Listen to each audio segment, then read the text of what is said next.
Here with Lee Bradley, head coach, University of Charleston baseball. Lee, you're coming off a 2029 season, 2013. However, expectations are high going into 2014 with the preseason prediction of you guys finishing fourth in the conference. So tell us a little bit about that. Well, I think it's warranted from a standpoint that we've got a bunch of guys coming back where we've made the conference tournament the last 2 years. Going into the new conference, I guess, people know about us maybe a little bit more than some of the newcomers. So they think we might be in that somewhere through fourth through sixth spot, which is probably, when I look back and think about it, where we were last year compared to this year, which is probably a good spot for us. Sure. Returning a good bit from last year's lineup as well. So I'll start with your pitching staff first. Weekend pitching. Our first guy out is going to be Alec Austin, senior from Greenbrier West, Ronceverte, West Virginia. Next three guys, and not any specific order because we really haven't determined those yet, should be Patrick Caramonte, a junior from West Broward in Florida. The next guy should be Tyler Shreve, who's a sophomore from Jefferson, Maryland, Brunswick High School. And then the fourth guy right now would be Dylan Saunders from Chapmanville. I think all four of them give us a pretty good chance to go out and compete every day and, hopefully get a couple more wins than we had last year. Sure. Position players, you had five guys actually play over 30 games last season, bring a little bit of experience. Also, a couple hot bats last season as well. So what do you look from those five guys, mainly Ryan Foster, who led the team, or second in the team in batting average last year? I think the biggest thing from an offensive standpoint is that we're just consistent on a daily basis, and we stick to our plan when we get in the batter's box. And even with Ryan, do what we're capable of, each individual guy. And I think at the end of the day, we should be okay with that stuff. Ryan's improved every year since he's been here from an offensive standpoint. It's been fun to watch. Sometimes you wonder.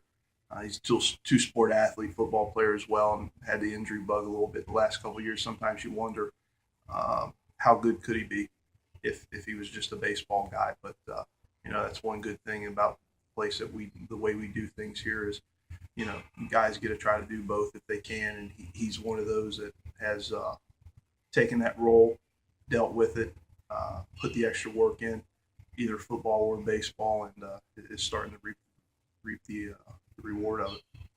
You're picked to finish fourth, so of course 3 teams ahead of you. Is there a way that we can finish in the top spot? You played Concord last season. You beat a Seton Hill team that dominated the old West Virginia Conference. So, I think we have a competitive team. What are your feelings on that? Yeah, I do. I think one thing to remember, our overall record wasn't very well overall, and even in terms of the conference.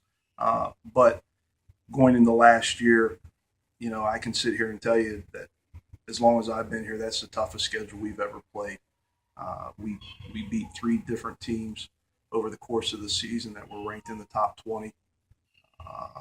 One of them finished third in the country, Grand Valley State, who we split with a doubleheader the first day we got off the bus down in Florida. So we have some guys, or we have a core group of players that have been, kind of in the hot seat playing against some better competition. We've done pretty well, so I think that's going to bode well for us. I'm not too keen on, the 20 and 29 record from last year. I don't think gives a true indication. One thing that I do from I guess a coaching standpoint is I look at how our opponents did. And 2 years ago when we won 28 games, our opponents were almost 100 games below 500 as a total on our schedule. Last year, that group of 50 games that we played, all our opponents were 10 games above 500. So it was a night and day in terms of the competition we went into as far as an upgrade. And to be where we were, not totally satisfied, but you take it with a grain of salt. I think we did well considering some of the things that we went on with injuries and stuff like that. And, always dealing. You never know what's going to happen from year to year, and that's the big thing, and that's the reason you play so many of them. Yeah. 10 days away, opening day. you haven't got on the field much, if at all, this spring. How do you get your guys prepared without being able to hit the field? Well, we've been out. We've actually been outside twice, and that's just to play some catch, get some grass under our feet, and feel the soft ground instead of the hardwood in the floor in the gymnasium. But we just try to make everything that we do as realistic as possible, with the exception of being able to see live ground balls off a bat or on the dirt and in the grass and stuff like that. But we do a lot of other stuff that we kind of break the game down into parts. Certain little things that we feel like can transition well from inside to out, and then we only need a couple days outside to work on the length that we have to go, and then from a throwing standpoint, pitchers inside, we get the full distance, so they'll be ready to go.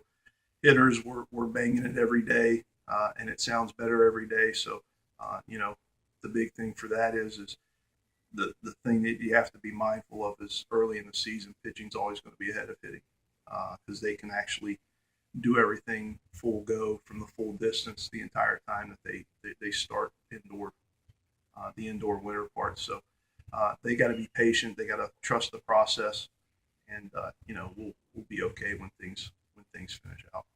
All right, Coach. Appreciate your time.